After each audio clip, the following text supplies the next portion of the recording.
Hi. Welcome to Chicago Shakespeare Slam 2021-2022. My name is Marilyn Halprin. I'm Sadaf Habib. And I'm Kim Hedlund. We're so glad you're here to celebrate our 5th annual Slam program. We'd like to thank our generous sponsors for their lead gift in support of our 21-22 Chicago Shakespeare Slam and our other education programs for students and teachers. This year, 29 teams from 30 different high schools in Chicago and surrounding regions participated. That number represents close to 250 students and teachers. Some of you will remember that once upon a time in a land before COVID-19, Slam brought us all together throughout the fall semester at our host schools for workshop days and regional bouts, and our final bout staged here at Chicago Shakespeare. But here we are in what we hope will be the final clutches of a global pandemic. And so, to make our Slam community safe and equitable, we invited teams to come together working on one production, though separately, to create a virtual, collaborative Midsummer Night's Dream. Perhaps especially at this time that has been filled with hardships for many. It feels good to be thinking about dreams and love and summer and magic and a touch of mischief. Each team contributed a scene, interpreted through the lens of their perspectives and told in their own voices. We compiled these scenes to create 2 unique dreams. The 2 productions are very different, as each team told the story that they want to tell. Yet they end in the same way, with a montage created by our entire Slam community. What you're about to see is the culmination of rehearsals at school, workshops on Zoom and Google Meet, and virtual meetups that brought together teams from different schools. At the end of their rehearsal process, each team recorded and submitted their scene, and then we headed into the editing room. Using nothing more than common household items as props and costumes, each scene incorporates a color scheme that helps the audience track the play's 3 different worlds.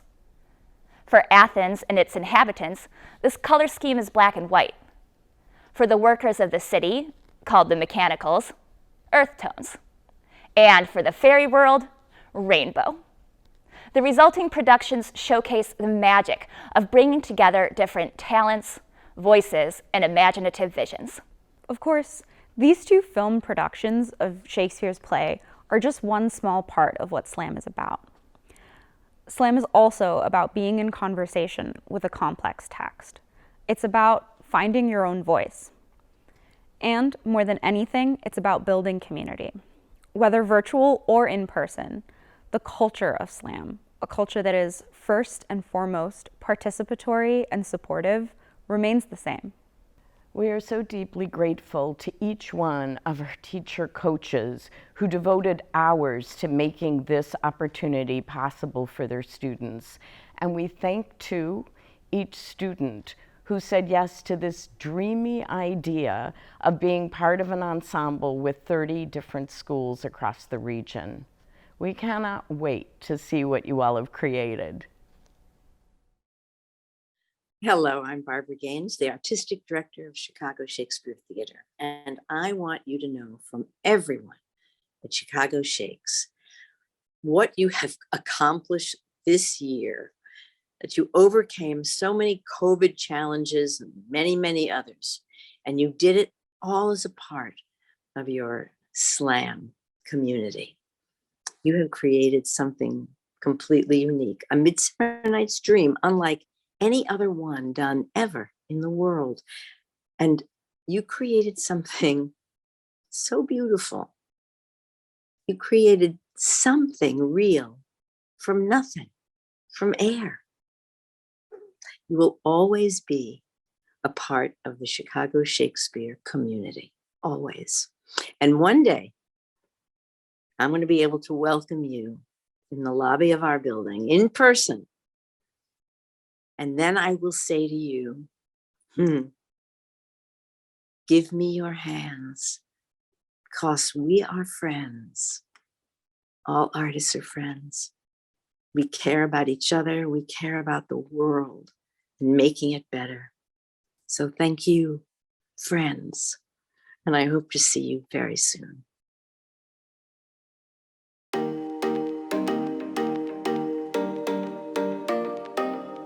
We are Bennett Academy. We are Bishop. No, we are Shire. Francis Parker. Homewood Flossmoor High School. We are Kennedy. We are Kenwood. We are Lincoln Park High School. We are Little Village Lawndale High School. We are Working Park Academy. Underline Theater. New Year. We are Niles North. We are Old School. We are OPRS. Academy High School. We are Preston. We are from Round West High School. We are Rickover Naval Academy. Round Lake High School. We are St. Arts. We are Simeon. We are South Shore. Sullivan House. Rockland High School. We are High School. We are one. And we own this space. And we own this space. And we own this space. And we own this space. And we own this space.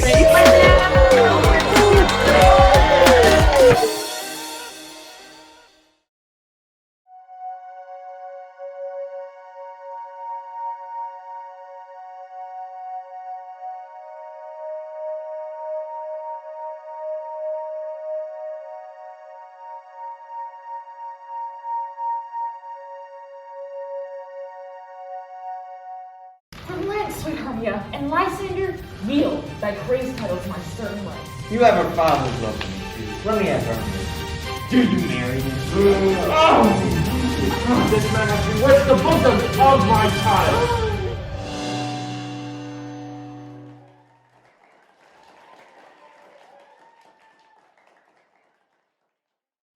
4 days will quickly steep themselves in night. 4 nights will quickly dream away the time, and then the moon, like to a silver bow, New bent in heaven shall behold the night of our solemnities.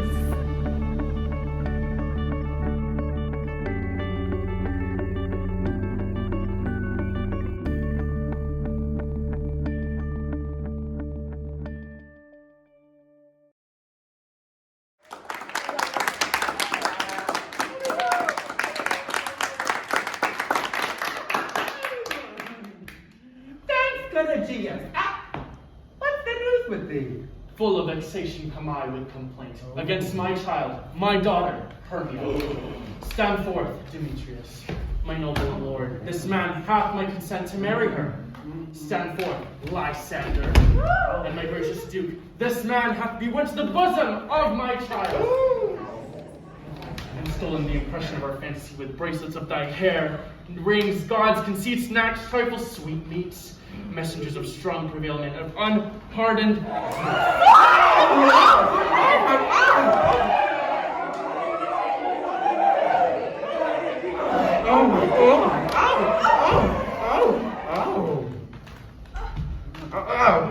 What say you, Hermia? Be advised, fair maid. To you your father should be as a god, one that composed your beauties, yea, and one to whom you are but as a form in wax by him imprinted, and within his power to leave the figure or to disfigure it. Demetrius is a worthy gentleman. So is Lysander! For Lance, sweet Hermia, and Lysander, yield thy praise titles my stern right. Demetrius, you have your father's love. Let me have Hermia's. Do you marry him?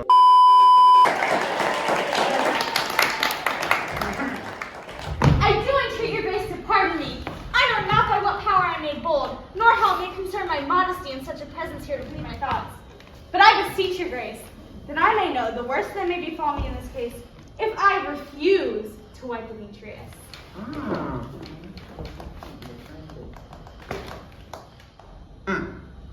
Either to die the death, or to endure forever the society of men.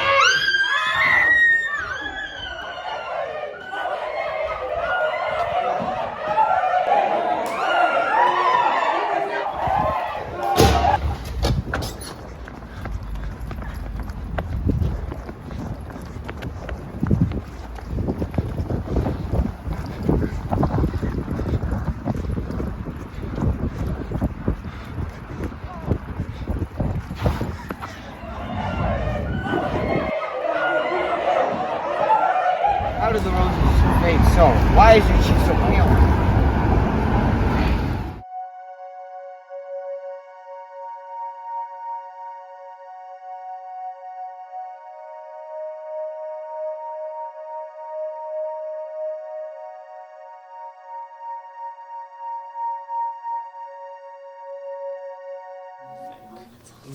Great actor. Yes.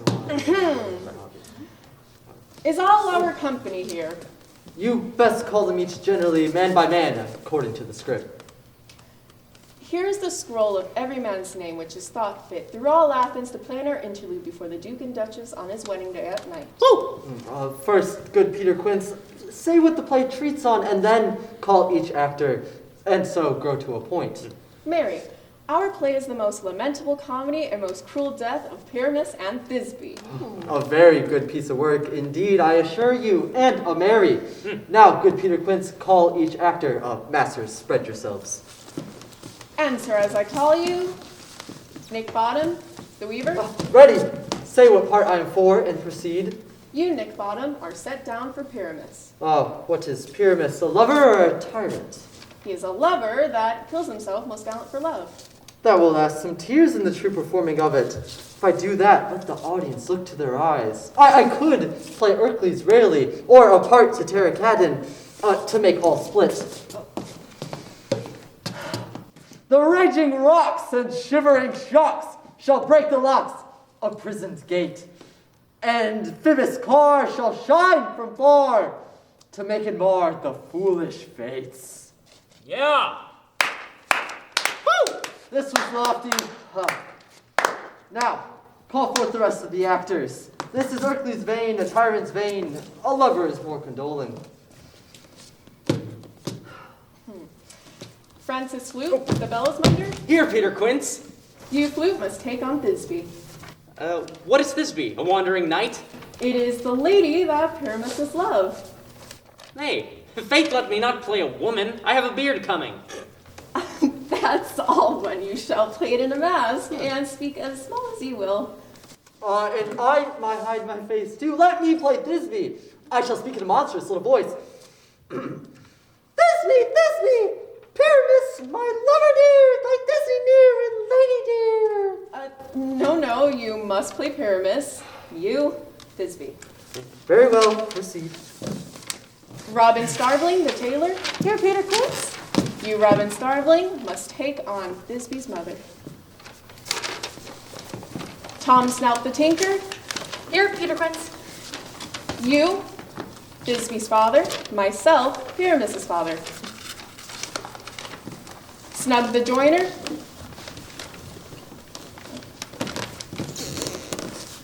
Have you the lines part written? Pray you, if you do, let me have it, for I am short of memory. Oh, you may do it extempore, for it is nothing but roaring.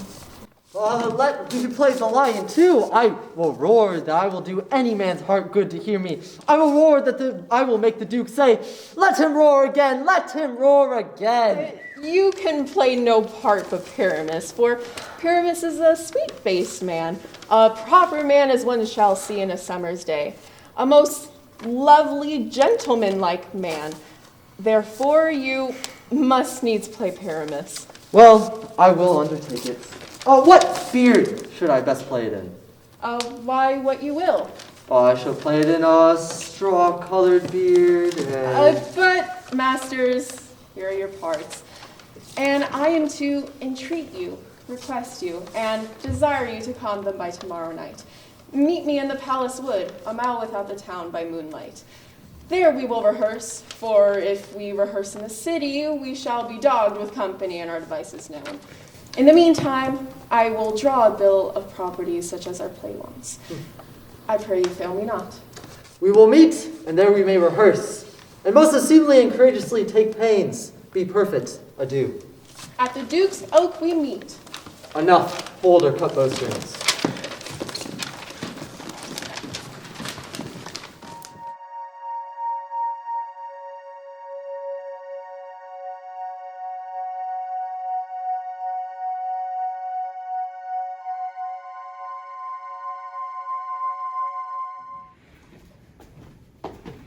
How now, skirt? Whither wander you?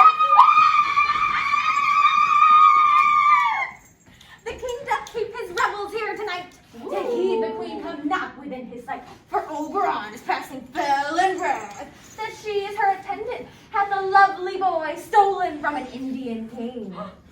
She never had so sweet a changeling. And jealous Oberon would have the child, knight of his train to trace the forest wild. But she perforce withholds the loved boy, and crowns him with flowers, and makes him all her joy. And now they never meet in Grover Green, by fountain clear or spangled starlight sheen. But they do swear that all their elves for fear creep into acorn cups and hide them there. But room fairies, here comes Oberon.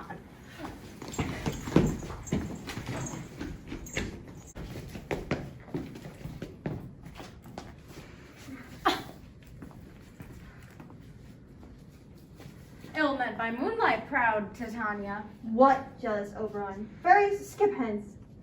I have forsworn his bed and company. Tarry, rash wanton, am I not thy lord? Why art thou here?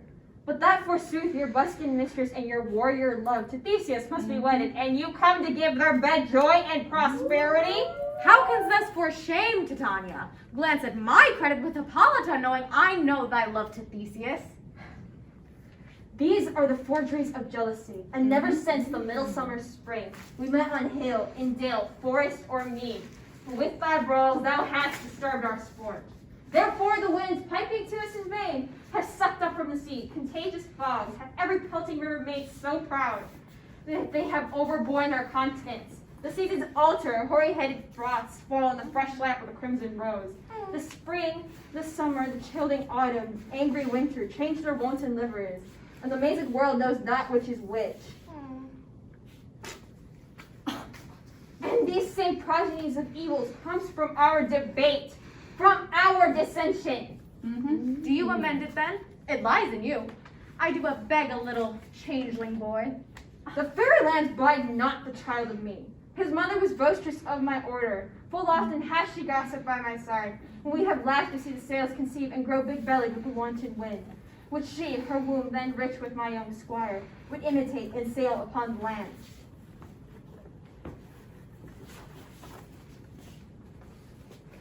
But she being mortal of that boy did die, and for her sake I do rear up her boy, and for her sake I will not part with him.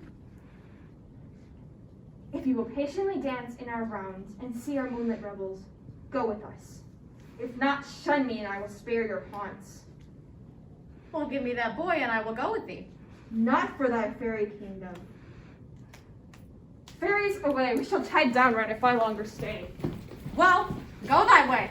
Thou shalt not from this grove until I torment thee for this injury.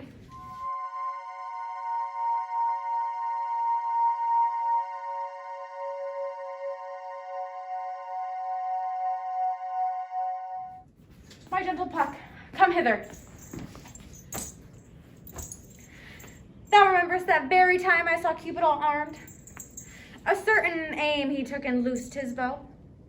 Yet marked I where the bolt of Cupid fell. It fell upon a little western flower, before milk white, now purple with love's wound. The juice of it on sleeping eyelids laid will make or man or woman madly dote upon the next live creature that it sees. Fetch me this herb, and be thou here again, ere the Leviathan can swim a league.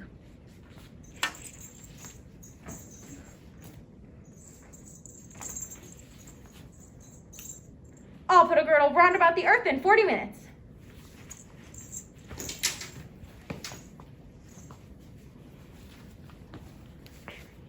Having once this juice, I'll watch Titania when she is asleep, and drop the liquor of it in her eye.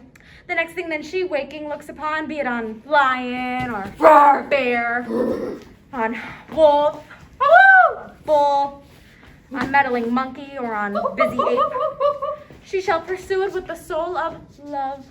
And ere I take this charm offers, I'll make her render up her page to me. But who comes here? I am invisible, and I will overhear their conference.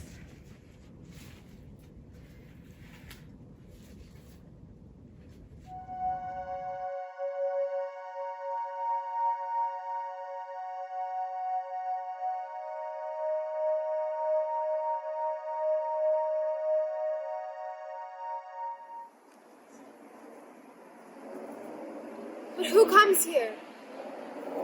I am invisible, and I will overhear their conference.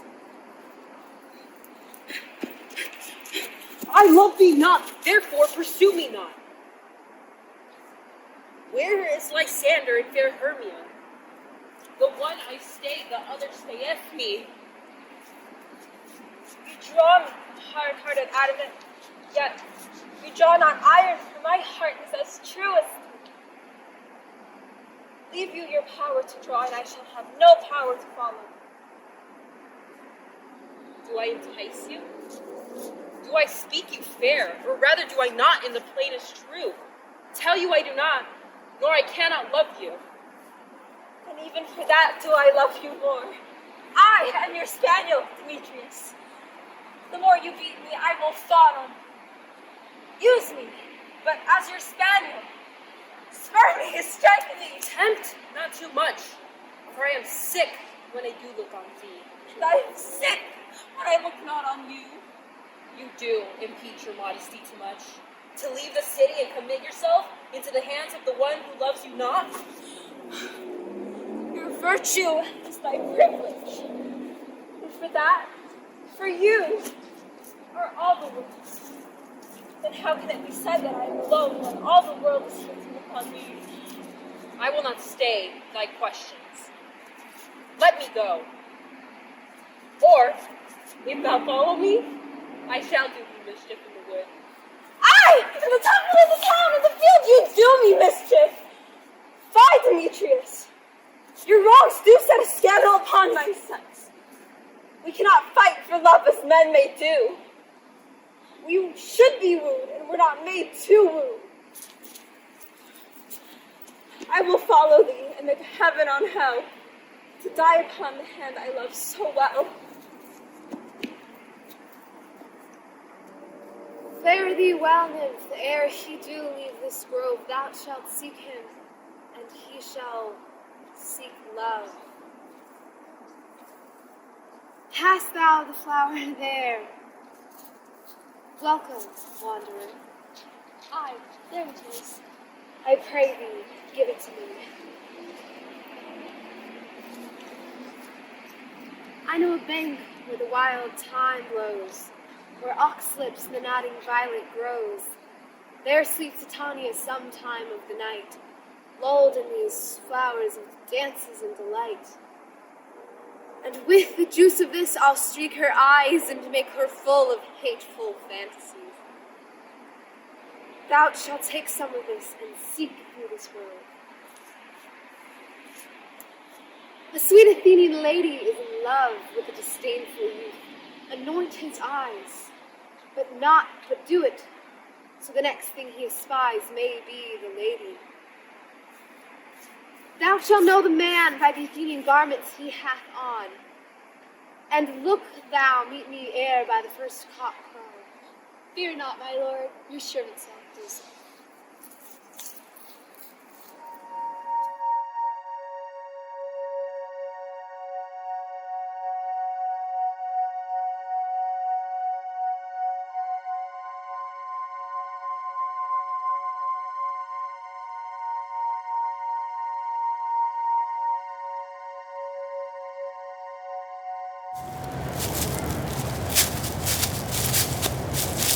Come now, a round load of fairy song, and for the third part of a minute hence, some to kill cankers in their musk rose buds, and some to war with rarer mice for their leathern wings to make coats for my small elves, and some to keep back the clamoring owl that at nightly hoots and wonders at our quaint spirits. Sing me now to sleep, then to your offices, and let me rest. You spotted snakes with double tongue, thorny hedgehogs be not seen. Newts and blindworms do no wrong, come not near our fairy queen. Hence away, now all is well. One aloof stands sentinel.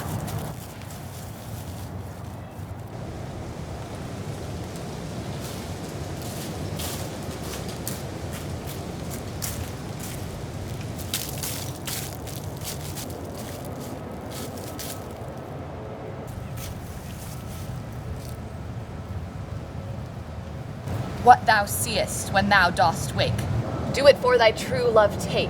When thou wakest, it is thy dear. Wake when some vile thing is near.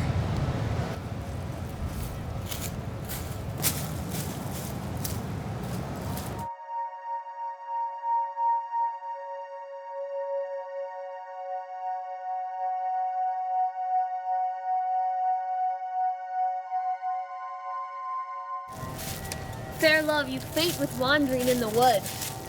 And to speak troth, I have forgot our way. We'll rest us, Hermia, if you think it good, and tarry for the comfort of the day. Be it so, Lysander, find you out of bed, for I upon this bank will rest my head. One turf shall serve as pillow for us both. One heart, one bed, two bosoms, and one troth.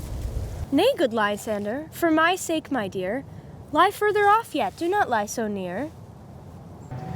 Then by your side no bedroom need deny, for lying so, Hermia, I do not lie. But gentle friend, for love and courtesy, lie further off in human modesty.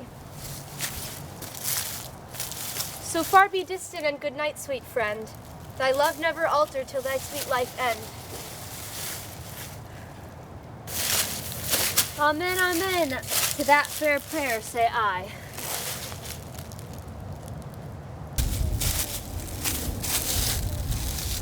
Through the forest I have gone, but Athenian found I none, on whose eyes I might approve this flower's force and stirring love.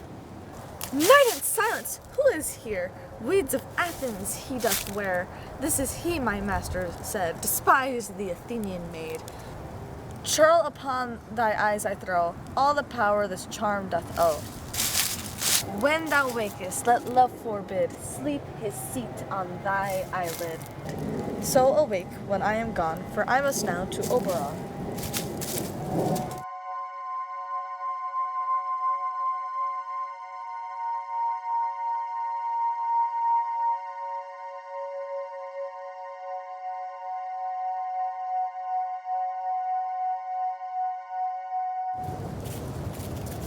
Stay, though thou kill me, sweet Demetrius. I charge thee hence, and do not haunt me thus. Wilt thou, darkling, leave me? Do not so. Stay on thy peril, I alone shall go.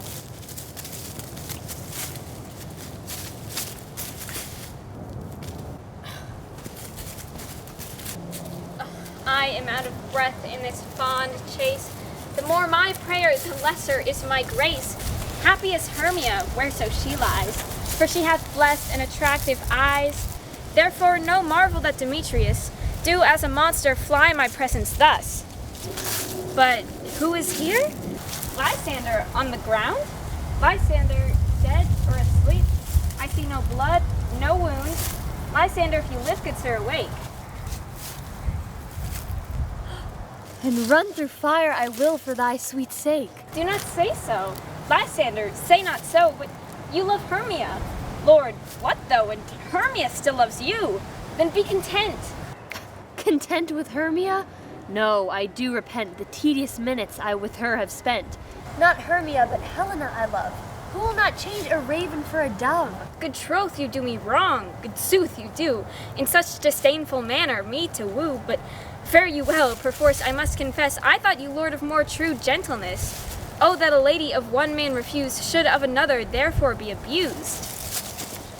She sees not Hermia.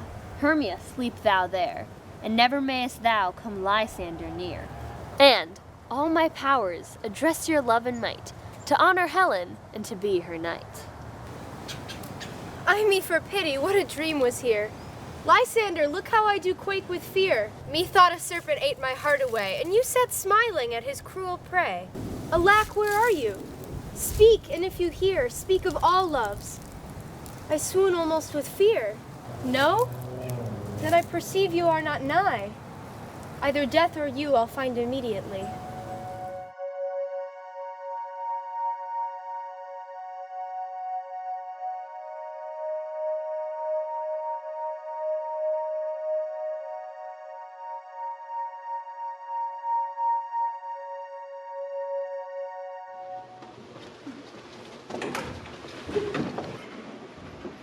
Are we all met? Here's a marvelous convenient place for our rehearsal. This green plot shall be our stage, and we shall do it in action as we will do it before the do. There are things in this comedy of Pyramus and Thisbe that will never please. First, Pyramus must draw a sword to kill himself, which the ladies cannot abide. How answer you that? A perilous fear! I believe we must leave the killing out. Not a whit. Write me a prologue to say that we will do no harm with our swords, and that Pyramus is not killed indeed. And for the more better assurance, tell them that I, Pyramus, am not Pyramus, but Bottom the Weaver, and this shall put them out of fear. Well, it shall be so. Will not the ladies be afeard of the lion? I fear it, I promise you. To bring in, God shield us, a lion amongst ladies is a most dreadful thing. Therefore, Another prologue? must tell that he is not a lion! Nay. You must name his name, and half his face must be showing through the lion's neck. And therefore must say thus, ladies, or fair ladies, I would wish you, or I would request you, or I would entreat you not to tremble, not to fear. If I come hither to you as a lion, it were pity of my life. No, I am no such thing. I am a man. And there indeed let tell plainly that he is Snug the joiner. Well, it shall be so. But there is two hard things. That is to bring moonlight into the chamber, for, you know, Pyramus and Thisbe meet by moonlight. Doth the moon shine the night we play our play? Look in the almanac. Find out moonshine. Yes, it doth shine that night. Well, then, may you leave the casement of the great chamber window open, and the moon may shine in. Aye, or else one must come in with a lantern and say he comes to disfigure or to present the person of moonshine. Then there's another thing. We must have a wall in the great chamber, for you know Pyramus and Thisbe did talk through the chink of a wall. You can never bring in a wall. Some man or other must present wall, and let him have some plaster about him, or let him hold his fingers thus, and through that chink shall Pyramus and Thisbe whisper. If that may be, then all is well. Come now, rehearse your parts. Pyramus, you begin. When you have spoken your speech, enter into that break, and so everyone according to his cue. What a play toward! I'll be an auditor. An actor too, perhaps, if I see cause. Speak, Pyramus. Thisbe, thy flowers odious savor sweet. Odors. Odors savor sweet. So hath thy breath, my dearest Thisbe dear. But hark, a voice. Stay thou but here a while, and by I will to thee appear. A stranger Pyramus than ever played here. Must I speak now? Aye. Marry, must you. For you must understand, he goes but to see a noise that he heard, and is to come again. Most radiant Pyramus, most lily red to field, of color like the red rose entwining through briar, most brisky juvenile, in eke, most lovely Jew, as true as horse, that yet will never tire. Meet thee, Pyramus, and Ninny's tomb. Ninnis' tomb? Man, you must not speak that yet. You speak all your parts at once, cues and all. Pyramus, enter! Your cue is past, it's never tire. If I were fair, fair Thisbe, I were only thine. Monsters! Oh, strange! Pray, masters! Fly, masters, help!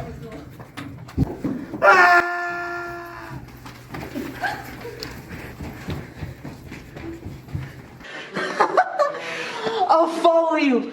I'll lead you about, around, through bog, through brake, through bush, through briar. Sometime a horse I'll be, sometime a hound. A hog, a headless bear, sometime a fire. And neigh, and bark, and grunt, and roar, and burn, like hog, bear, hound, horse, and fire. At every turn. Why did they turn away? This is knavery of them to make me a fear. Oh, God. Thou art changed. What do I see on thee? You see that of your own, do you? Bless thee, bottom, bless thee. Thou art translated. I see them, knavery. This is to make an ass of me, to fight me if they could. I will walk up and down here, and I shall sing, and they will see that I am not afraid.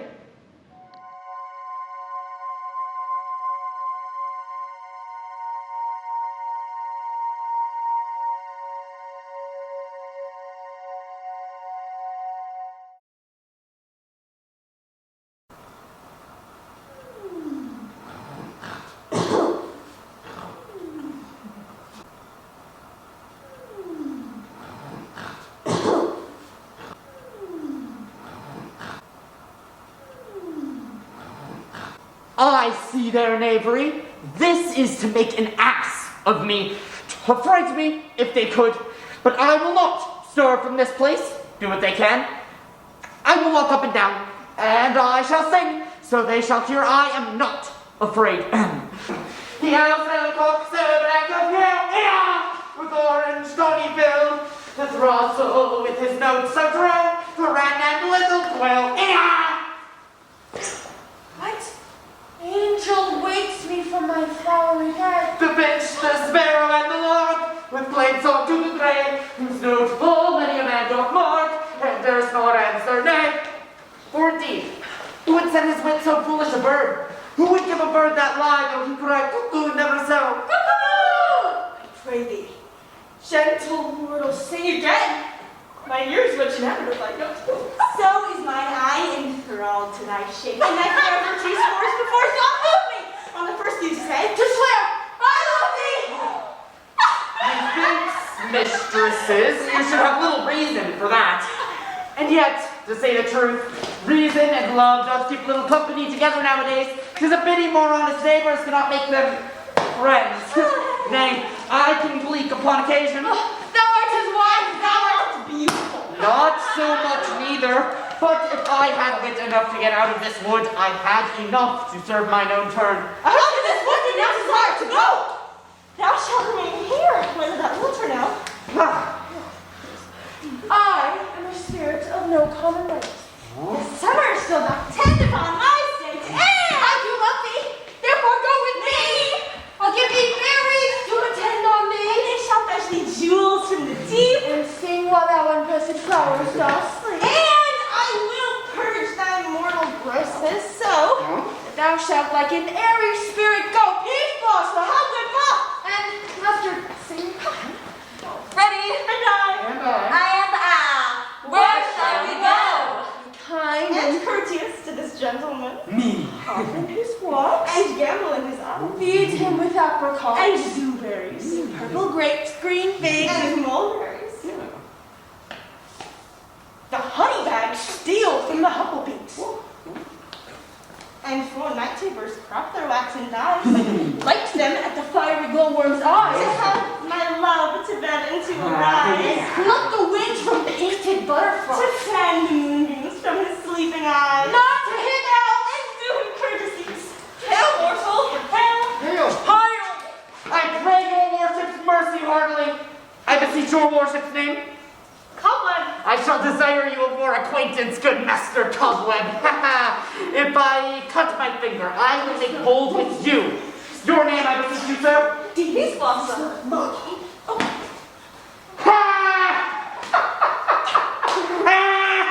I pray you, commend me to Mistress Squash, your mother, and Master Peace got your father.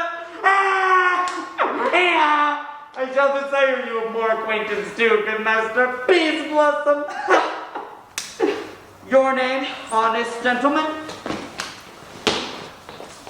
Mustard seed. Ah, good Master Mustard Seed, I know your patience well. The same gentle, cowardly like ox beef hath devoured many a gentleman of your house. I promise you, your kindred hath made my eyes water ere now.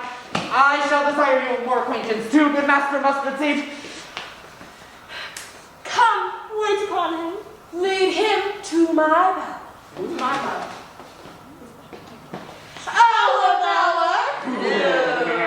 Methinks looks with a watery eye. And when she weeps, weeps as the little flower, lamenting some enforced chastity. Tie up my lover's tongue. Bring him silent.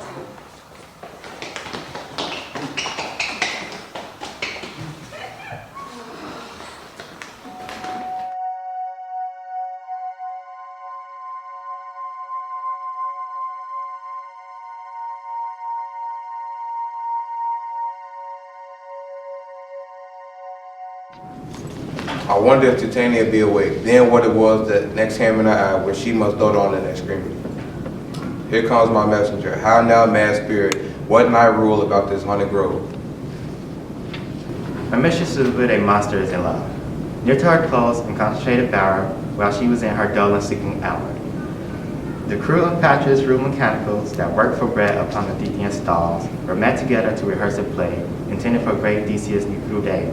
When I did him as this advantage take, as And as all I fixed on his head, I led them on this distracted fear and left sweet Hermias translated there.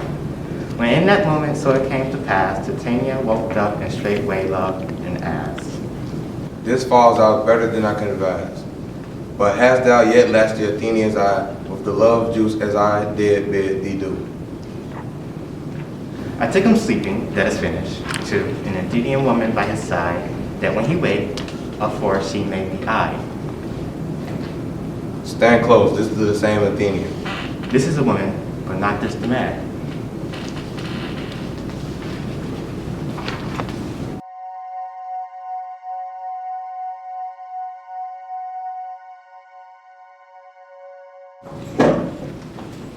Now but I chide, but I should use thee worse. For thou, I fear, hast given me cause to curse. If thou hast slain Lysander in his sleep, being o'er shoes and blood plunged in the deep, and kill me too. The sun was not so true. Unto the day, as he to me would have stolen away from sleep in Hermia, I believe as soon this whole earth may be born, and that the moon, it cannot be thou hast murdered him. So should a murderer look so dead and so grim? Oh why, you him that loves you so, lays breath so bitter on your bitter foe? What's this to my Lysander? Where is he? Ah, good Demetrius. Wilt thou give him me? So should the murderer look, and so should I, pierce through the heart with your stern cruelty. Yet you, the murderer, look as bright as clear as yonder Venus in her glimmering sphere. Out, dog, out, cur. Thou driftest me past the bounds of maiden patience. Have thou slain him then? Henceforth be never numbered among men. Oh, once tell true, even for my sake. I had rather give his carcass to my hounds. I pray thee tell me then that he is well. You spend your passion on a misprized mood. I am not guilty of Lysander's blood, nor is he dead, for aught that I can tell. A privilege never to see me more, for thou, hated presence, part I so. See me no more, whether he be dead or no. And if I could, what shall I get therefore?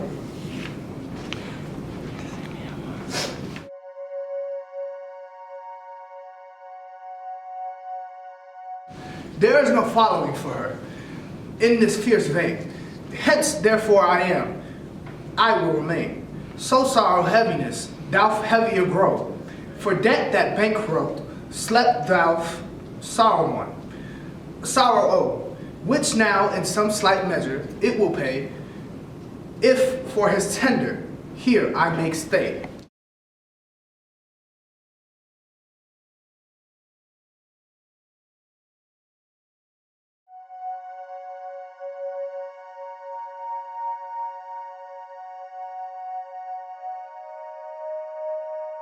About the wood go swifter than the wind, and Helena of Athens look thou fine. All fancy sick she is, and pale of cheer, with sighs of love that cost the fresh blood dear. By some illusion, see thou bring her here. I'll charm his eyes against she do appear.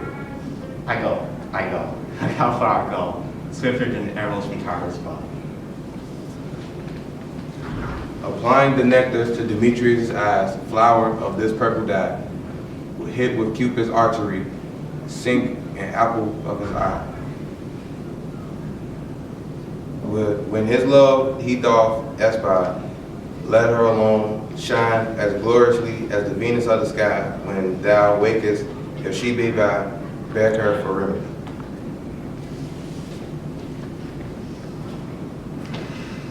Captain of our fairy band, Helena is here at hand. And the youth mistook by me, pleading for a lover's fee. Shall we take our fond pageant seat? Lord, what fools these mortals be.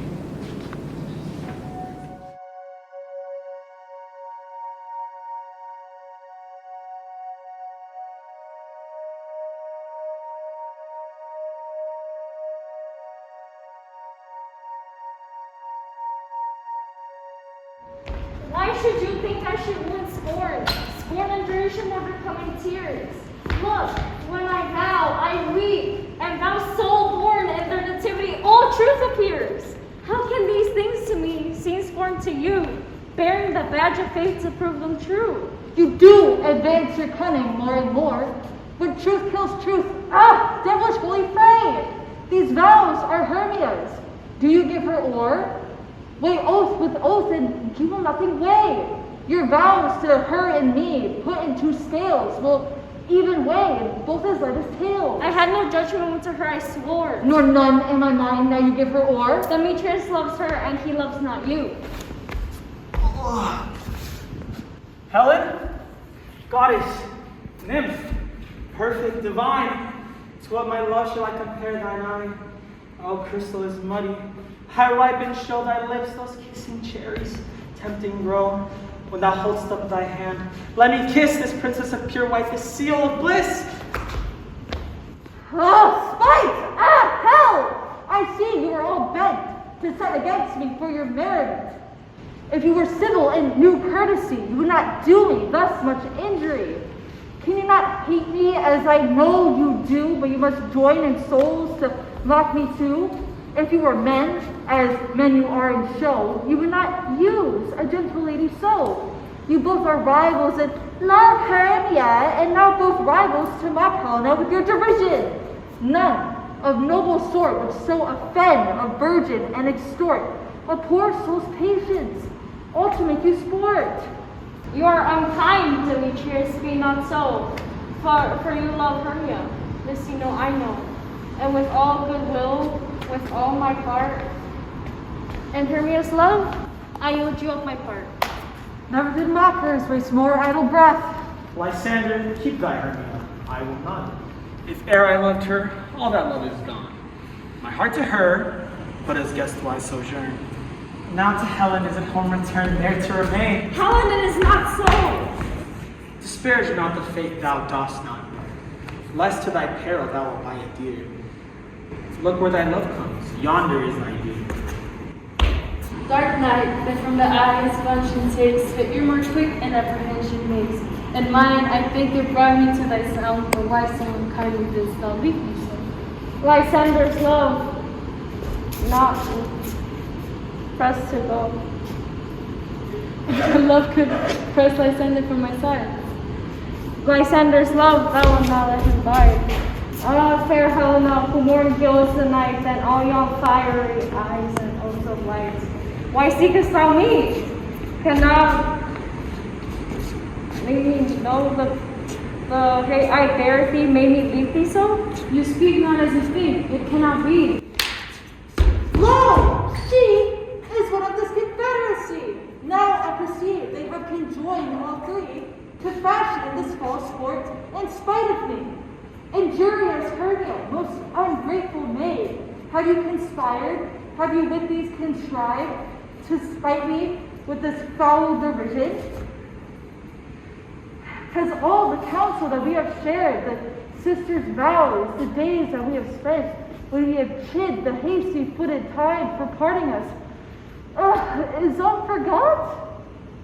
The sisters' vows, the days that we have spent, and will you rent our ancient love asunder to join with men in spiting your poor friend? I scorn you not, it seems so as you scorn me. Have you not set Lysander, as in scorn, to follow me and praise my eyes and face, and your other love, Demetrius, who all but now did spurn me with his foot to call me goddess, nymph, precious, divine, celestial? Wherefore speaks he this to her he hates?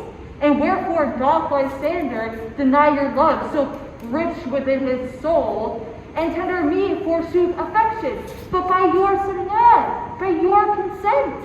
I understand not what you mean by this. I do persever, counterfeit sad looks, make mouths upon me when I turn my back, hold the sweet jest up.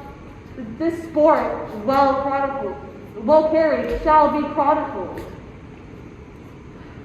But fairly well, 'tis partly my own fault, which death or absence soon shall remedy. Stay, gentle Helena! Hear my plea, my loves, my life, all fair Helena!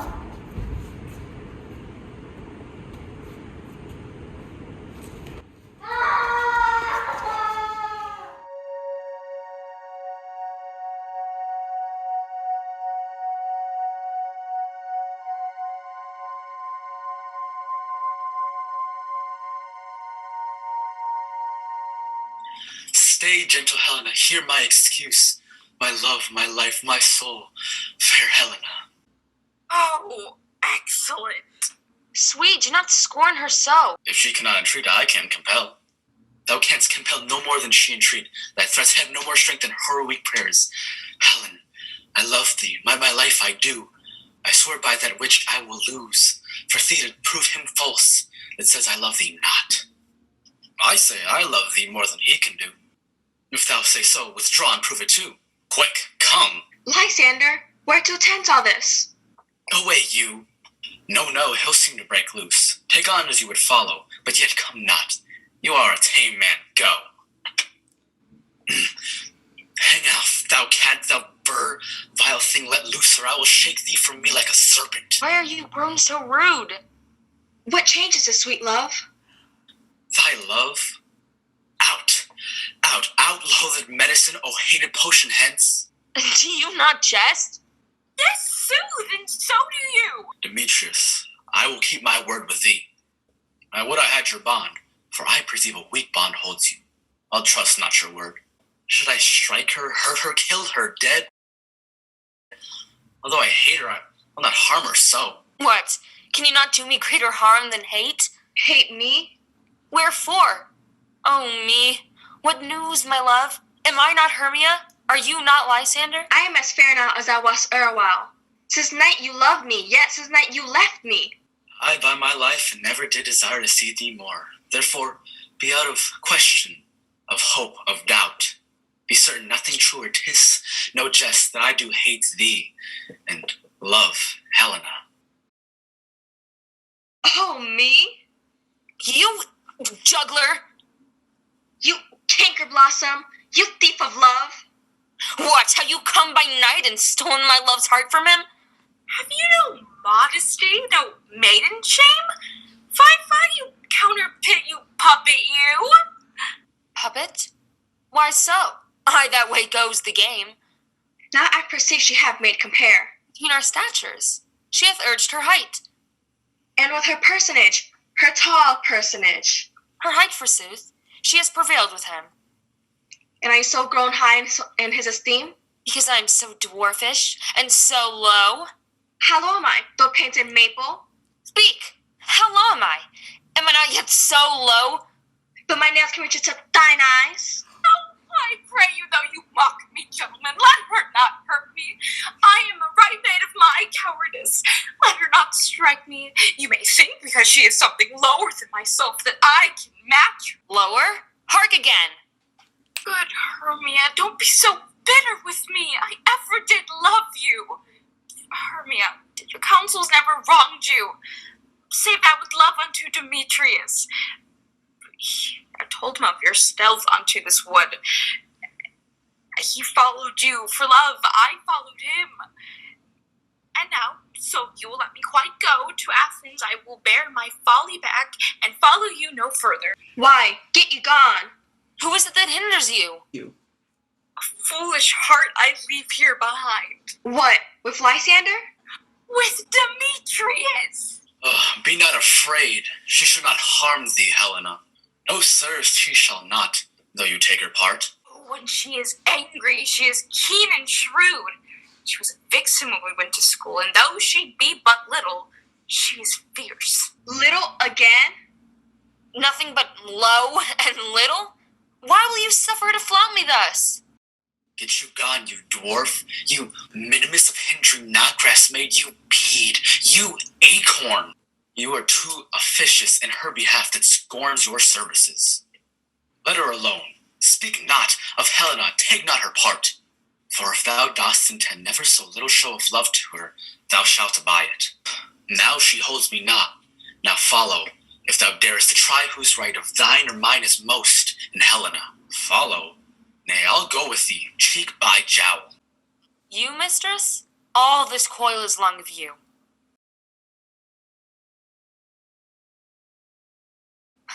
Nay, go not back. I no longer stay in your cursed company. Your hands and mine are quicker for a fray. But my legs are longer, though, to run away.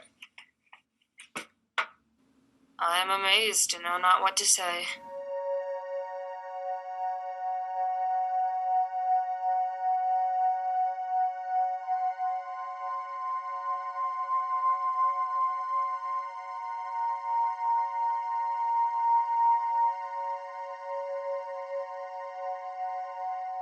I am amazed and know not what to say.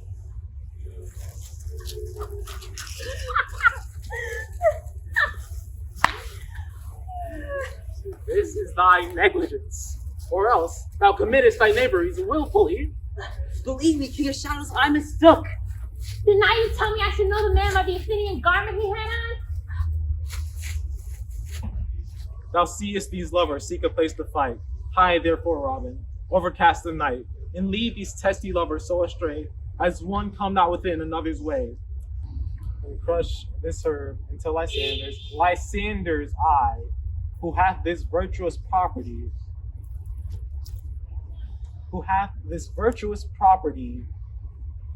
to remove all error from his might, and make his eyeballs roll with wanton sight. When next they wake, all this derision shall seem a dream and fruitless vision. My fair lord, this must be done with haste. For night's swift brightness cut the clouds full fast. Haste, make no delay. We shall effect this business yet ere day. Up and down, I will lead them up and down. For I am feared in field and town, so I will lead them up and down. Here comes one. Where art thou, proud Demetrius? Speak thou now. Here, villain, drawn and ready. Where I art thou? will beat thee straight. Follow me then, to plainer ground. Lysander, speak again. Thou run away, thou coward. Speak. In some bush. Where dost thou hide thy head? Come, recreant, come thou child. I'll beat thee with the rod. He is the foul who draws the sword on thee. Yea, art thou there? Follow my voice. We'll try no man here. He goes before me and he still dares me on. I come where he calls and then he is gone. The village must lighter healed than I. I followed fast, but faster he did fly. That fallen am I in dark, uneven way. And here arrest me. Oh, come, my gentle day, for but once show me thy great lights. I'll find Demetrius and revenge this fight. Ho, ho, ho, coward, why comest thou not? Abide me, for while I wot, thou runnest before me, shifting every place, and darest not stand nor look me in the face. Where art thou now? Come hither, I am here.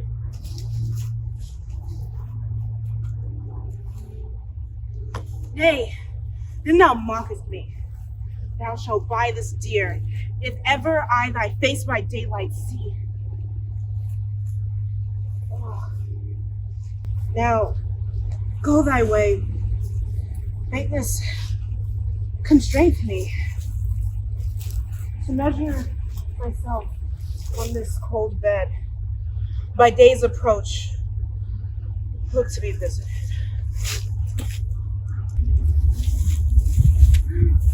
Weary night. Long and tedious night. Abate thy hour. Shine comforts from the east. And sleep that sometimes shuts up sorrow's eyes. Steal me a while to mine own company.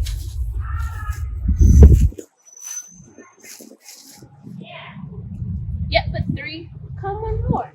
Two of both kinds make a four. Here she comes, cursed and sad. Cupid is it, they replied, thus to make the poor females mad. Never so weary, never so in woe. I can no further crawl, no further go. Here lies with me to the break of day. Heavy chill Lysander, if they need the food.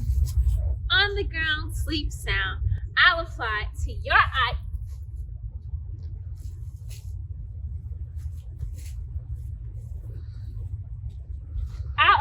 to your eye, gentle lover Remy. Thou wakest, thou takest true delight in the sight of thy former lady's eye. Jack shall have Jill, naught shall go ill, the man shall have his merry gang, and all shall be well.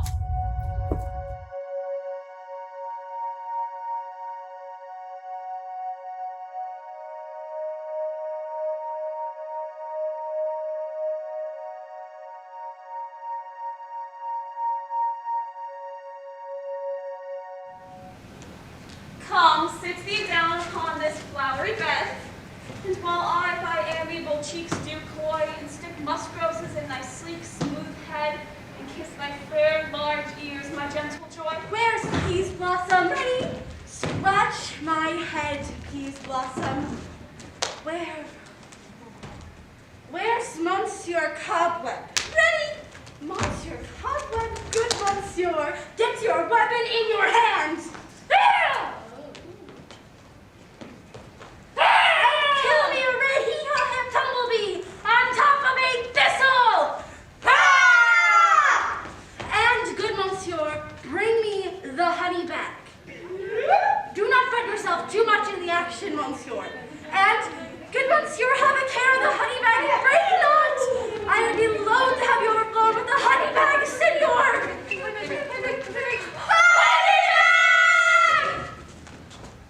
Honey bag!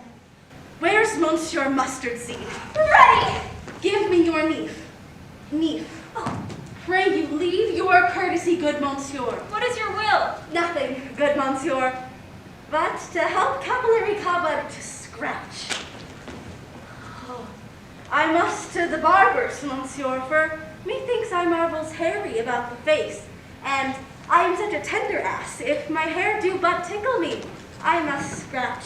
What, wilt thou hear some music, my sweet love? I have a reasonable good ear in music.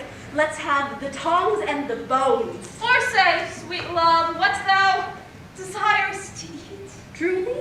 A peck of provender. I could munch your good dry oats. Methinks I have a great desire to a bottle of hay. Good hay, sweet hay, hath no fellow. I have venturous fairies that shall seek the squirrel's hoard and fetch thee new nuts. I'd rather have a handful or two of dried peas. But I pray you, let none of your people stir me. I have an exposition of sleep come upon me. Sleep thou, and I will wind thee in my arms. Fairies, be gone, be always away.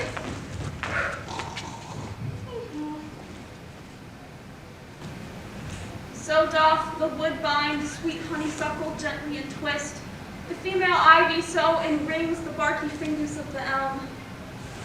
How I love thee, how I dote on thee.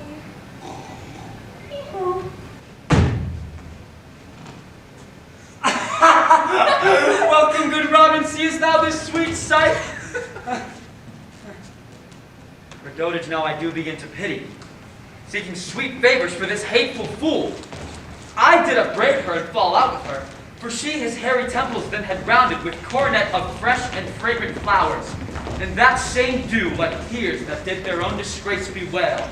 When I had at my pleasure taunted her, and she in mild terms begged my patience, I then did ask of her changeling child, which straight she gave me, and my fairy sent to bear him to my bower in fairyland. And now I have the boy. I will undo this hateful imperfection of her eyes. And, gentle Puck, take this transformed scalp from off the head of this Athenian swain. That's he, awaking when the other do. May all to Athens back again repair, and think no more of this night's accidents, but as the fierce vexation of a dream. But first, I will release the fairy queen. Ow, be as thou wast wont to be. Ow. See as thou wast wont to see. Ow. Dian's bud or Cupid's flower. Ow. That's with force and blessed power. Ooh. Now, my Titania, wake you, my sweet queen. Ooh. My Oberon, what visions have I seen? He thought I was enamored of an ass. There lies your love. How came these things to pass? Oh, how mine eyes do loathe his visage now. Silence a while. Robin, take off this head. Titania music hall, and strike more dead than common sleep of all these 5 ascents. Music, how music such as charmeth asleep. And now, when thou wakest, thine own fool's eyes peep. Sound music! Come, my queen, take hands with me, and will tomorrow midnight solemnly dance in Duke Theseus' house triumphantly. There shall the pair of faithful lovers be, wedded all in jollity. Fairy king, attend and mark. I do hear the warning rock. Then, my queen, we the globe can compass soon, swifter than the wandering moon. Come, my lord, and in our flight, tell me how it came this night.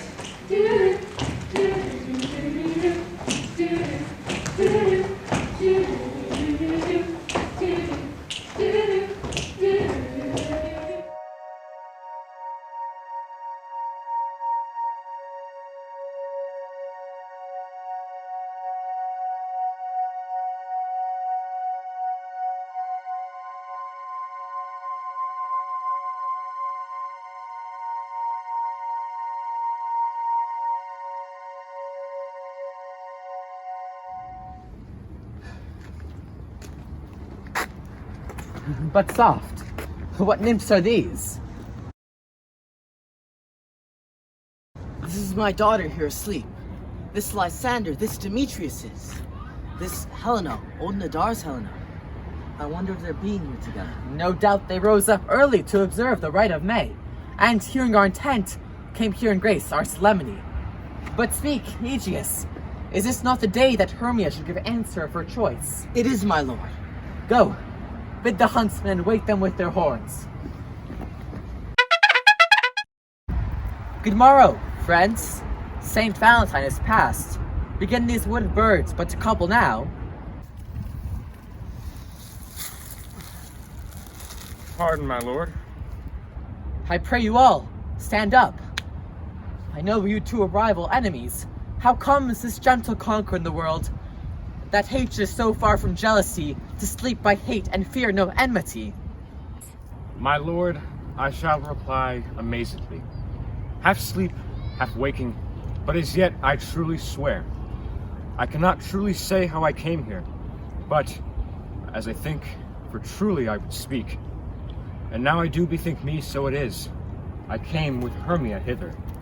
Our intent was to be gone from Athens, where we might, without the peril of the Athenian law. Enough, enough, my lord, you have enough. I beg the law upon his head.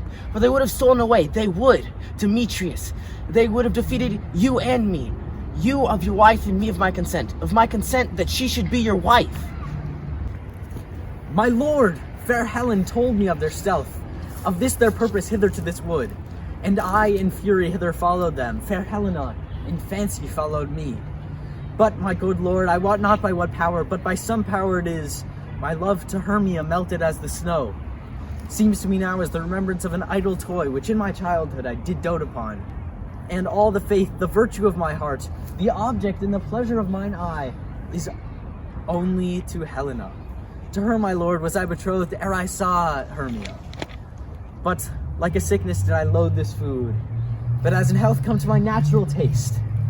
Now I do wish it, love it, long for it, and will forevermore be true to it. Fair lovers, you are fortunately met. Of this discourse we more will hear anon. Aegeus, how you bear your will, for in this temple by and by with us, these couples shall eternally be knit, and for the morning now is something worn. Away with us to Athens, we'll hold a feast in great solemnity. Come. These things seem small and undistinguishable, like far-off mountains turned into clouds. Methinks I see things with potted eye, when everything seems double. So methinks, and I have found Demetrius like a jewel, mine own and not mine own. Seems to me that yet we sleep, we dream. Do not you think the Duke was here and bid us follow him? Yea, and my father. And he did bid us follow to the temple. Why then we are awake. Let's follow him, and by the way, let us recount our dreams.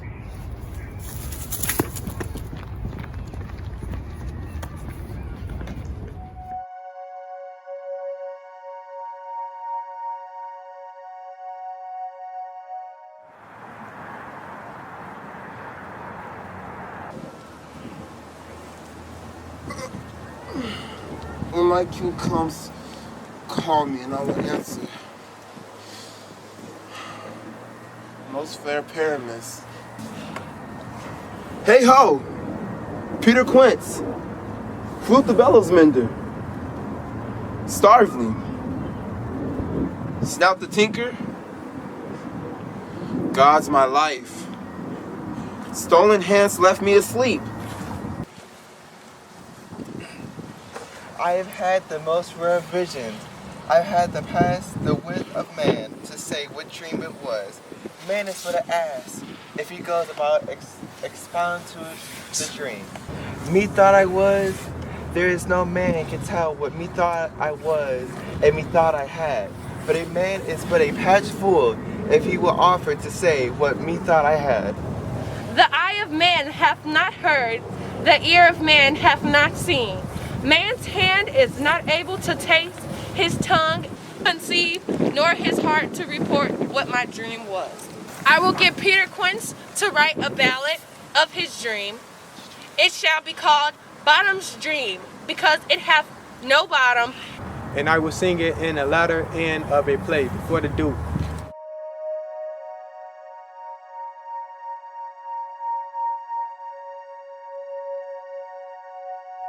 Have you sent to Bottom's home? Is he come home yet? He cannot be heard. Out of doubt, he is transported. If he come not, then the play is marred. It goes not forward, don't it? It's not possible. You have not a man in Athens able to discharge Paramus, but he... Masters, the Duke is coming from the temple, and there is 2 or 3 lords and ladies more married. If our sport has gone forward, we had all been made men. Oh, sweet bully, Bottom, thus have he lost 6pence a day during his life. He could not have got 6pence a day, and the Duke had not given him 6pence a day for playing pyramids. I'll hang he would have deserved it. 6pence a day in pyramids or nothing. Where are these lads? Where are these hearts? Bottle, most courageous day, almost happy hour. Master, I am discouraged of wonders, but ask me not. What for if I tell you? I am not true Athens. I will tell you everything right as it tells out. Let us hear, sweet Bottle. In any case, let this cease be. Have clean liners, and let them not him that plays the lion pare his nails, for they shall hang out of the lion's claw. And most dear actress, eat no onions nor garlic, for both utter sweet breath, and I do not doubt for it to hear they say it is sweet comedy. No more words. Away, go away.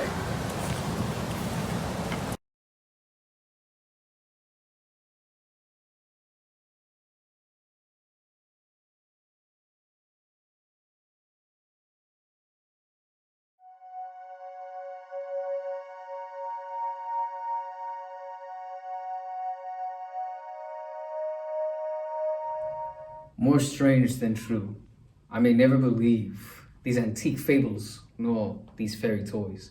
Lovers and madmen have such seething brains, such shaping fantasies that apprehend more than cool reason ever comprehends. The lunatic, the lover, and the poet are of imagination all compact. One sees more devils than vast hell can hold. That is the madman. The lover, all as frantic, sees Helen's beauty in a brow of Egypt. The poet's eye, in a fine frenzy rolling, doth glance from heaven to earth, from earth to heaven. And as imagination bodies forth the forms of things unknown, the poet's pen turns them to shapes and gives to airy nothing the local habitation and a name. Such tricks hath strong imagination that, if it would but apprehend some joy, it comprehends some bringer of that joy. Or in the night, imagining some fear, how easy is a bush supposed a bear.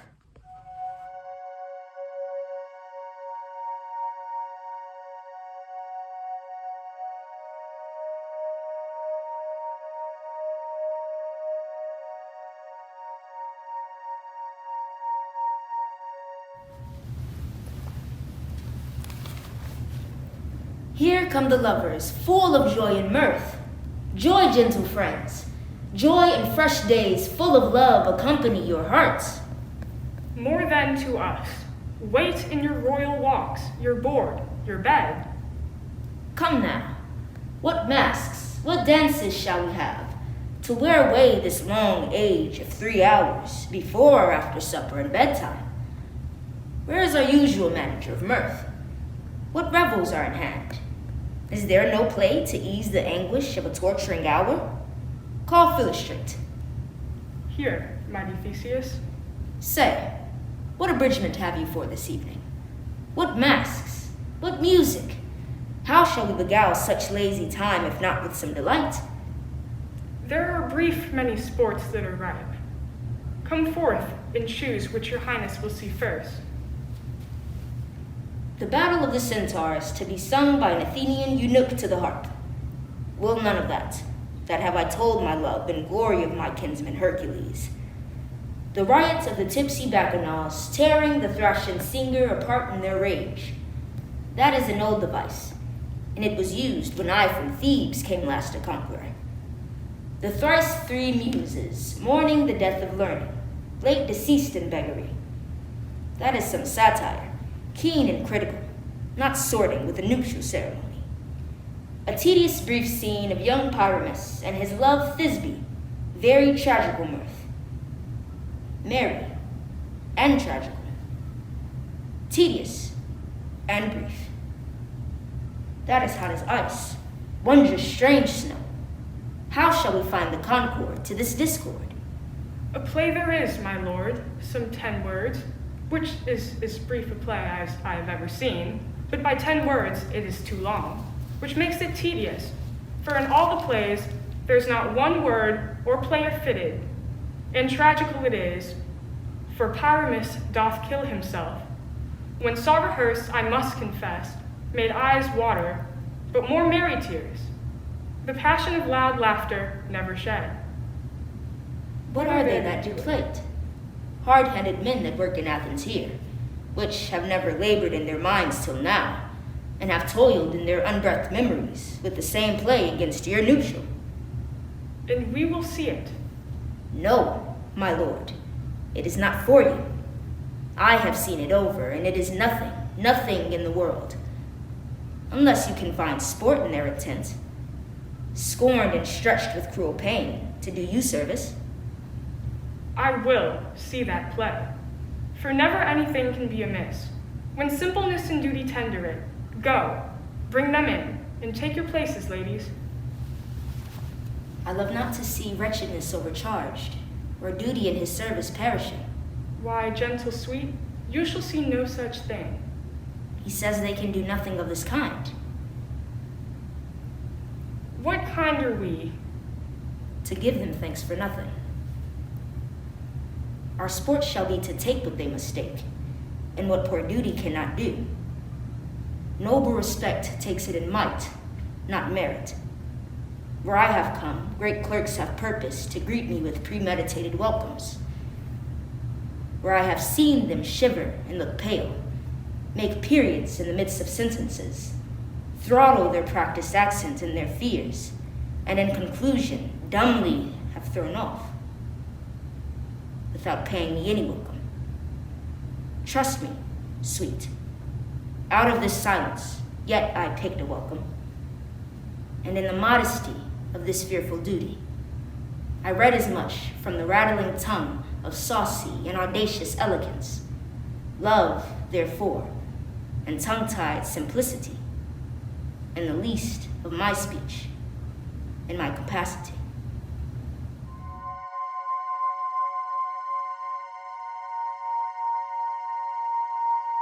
Gentles, perchance you wonder at this show, but wonder on, till truth make all things plain. This man is Pyramus. If you would know, this beauteous lady, Thisbe, is certain.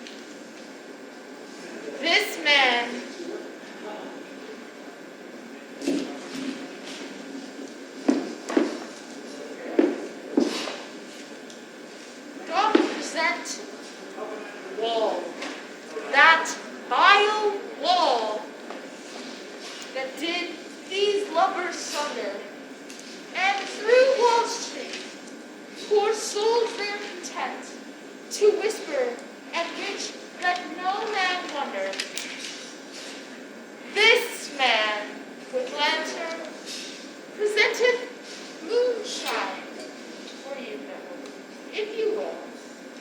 moonshine did these lovers think no scorn to meet at Duke's tomb. There to woo. This grisly beast was Lionheart by name. The trusty Thisbe, coming first by night, did scare away, or rather, did fright. Roar. And as she fled, her mantle she did fall, which vile, flying, bloody mouth stain. Anon comes Pyramus, sweet youth told, and finds his trusty Thisbe's mantle slain. Whereat with blade, with bloody, blameful blade, he bravely broached his boiling, bloody breast. And Thisbe, tarrying in mulberry shade, his dagger drew, and died.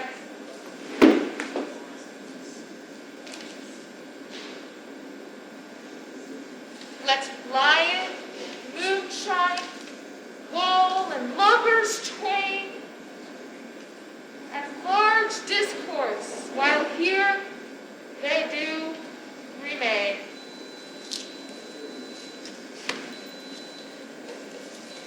In the same interlude it doth befall that I once knelt by name, and present a wall, and such a wall as I would have you think, that had in it a crannied hole or chink, through which the lovers Pyramus and Thisbe did whisper often, very secretly. And this the cranny is, right and sinister, through which the fearful lovers are to whisper. Oh, grim look at night. Oh, night with hues so black. Oh, night walk, but now when day is not. Oh, night, alack. I feel my Thisbe's promises forgot. And thou, oh wall, oh sweet, oh lovely wall, that stands between her father's ground and mine. Thou wall, oh sweet and lovely wall, show me thine cheek to play through with mine eye. Thanks, courteous wall, so she'll be well, for this. And what I see, no Thisbe do I see. Oh, wicked wall, through whom I see no bliss. Cursed by thy stones for thus deceiving me. Deceiving me, Thisbe's hue. She is to enter now, and I'm his fire through the wall. You shall see it will fall, had as it told you, yonder she comes.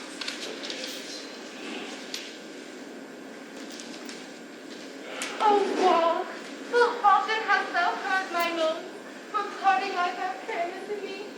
My cherry lips have found me kiss thy stone. I see a voice. Now will I to the chink to spy, and I can hear my Thisbe's face. Thisbe? My love? Thou art my love, I think. I think what thou wilt. I am thy lover's grace. Oh, kiss me through the hold of this vile wall. I kiss the wall's hold, not to lift it up. Wilt thou at knees to meet me straightway? Tide life, tide death, I come without delay. Thus have I, wall, my part discharged so, and being done thus, wall away doth go.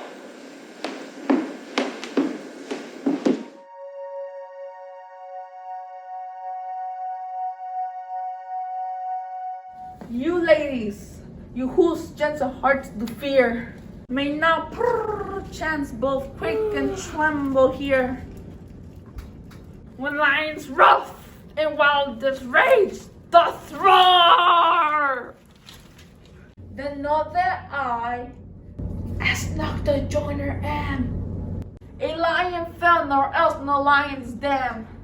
For if I should, as lion come in strife, into this place, to pity on my life, A very good beast and of good conscience. The very best of the beasts, my lord, that ever I saw. This lantern doth be horn and moon present. He should have worn the horns on his head.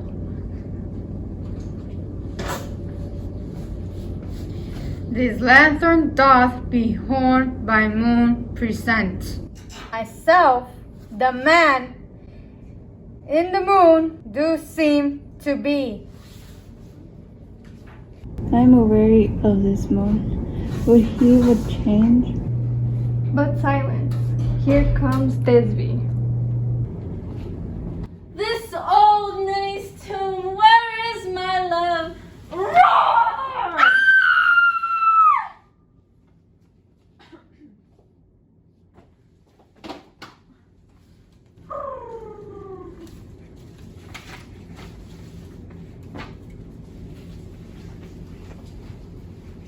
Well roared, lion. Well run, Thisbe. Well shone moon, truly the moon shines with a good grace. And then came Pyramus. But stay, oh spite! But mark, poor knight! What dreadful dole is here?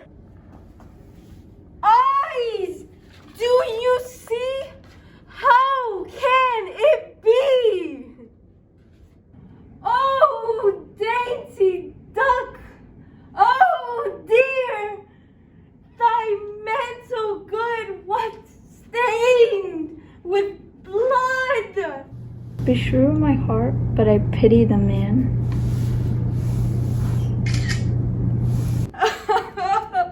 Come, tears, confound, out sword!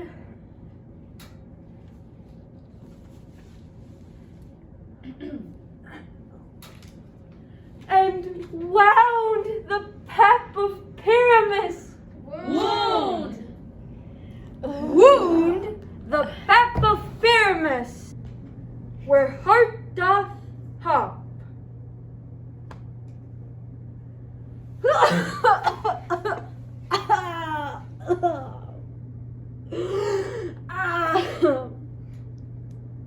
And thus die I. Thus. Now am I dead.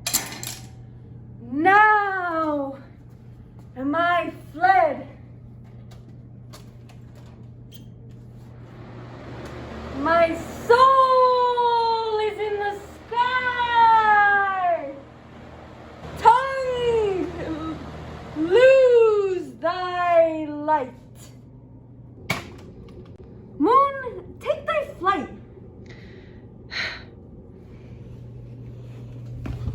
Now, die, die, die, die, die. Asleep, my love? What then, my dove? Speak, speak, quite dumb. Come, trusty sword.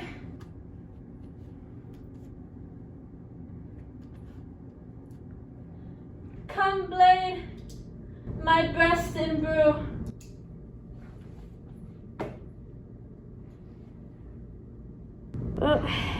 Moonshine and Lion are left to bury the dead. Aye, and the wall too. No, I assure you, the wall is down.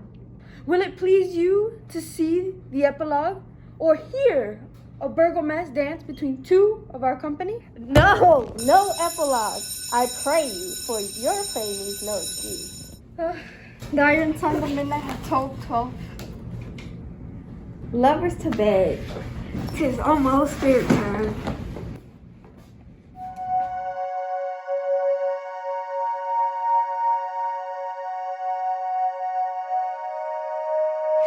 Give me your hands if we be friends.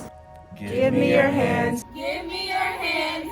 Now the hungry lion roars. And the wolf behowls the moon. Whilst the heavy plowman snores. All with weary task fordone. Now the wasted brands do glow. Whilst the screeching owl screeching loud. Plus the rest that lies in woe. In remembrance of a shroud. Give me your hands, if we be friends. Now it is a time of night. That the graves all gaping wide. Everyone let forth his sprite. On churchway path to glide. Give me your hands if we be friends. Leave fair is that to run. El suelo cervical caro de Hécate. In the presence of the sun, acompañado a las tinieblas como un sueño. Now our frolic. If We be friends. Give me your hands if we be friends. Not a mouse. Shall disturb this hallowed house. I'm sent with a broom before. Sweep the dust behind the door. Give me your hands. Your hands. Through the house give glimmering light. Glimmering light. By the dead and drowsy fire. Hop as light as bird from briar. And this ditty after me. Sing and dance it trippingly. Sing and dance it. Trippingly. Give me your hands. If we be friends. Give me your hand if we be friends. Give me your hands if we be friends. If we shadows have offended. Think but this. And all is mended. That you have but slumbered here. By these visions did appear. Give me Your hand. If we be friends. And this weak and idle theme. No more yielding, but a dream. Gentles do not reprehend. If you pardon, we will mend. If you pardon, we will mend. And as I am, An honest puck. If we Have unearned. luck. now to escape the serpent's tongue, we will make amends ere long. Else the puck a liar call. So good night unto you all. So good night unto you all. Give me your hands if we be friends. If we be friends. And Robin shall restore amends. Give me your hand if we be friends. Give me your hands if we be friends. And Robin shall restore amends. Give me your hand. Your hand. if we be friends. We be friends. And Robin shall restore amends.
Slam. We are Chicago Shakespeare Slam. Slam. Slam. Chicago Shakespeare Slam. Slam. And we own this space. This space. And we own this space. Own this space. And we own this space. We own this space. We own this space. We own this space. We own this space. We own this space. And we own this space. And we own this space.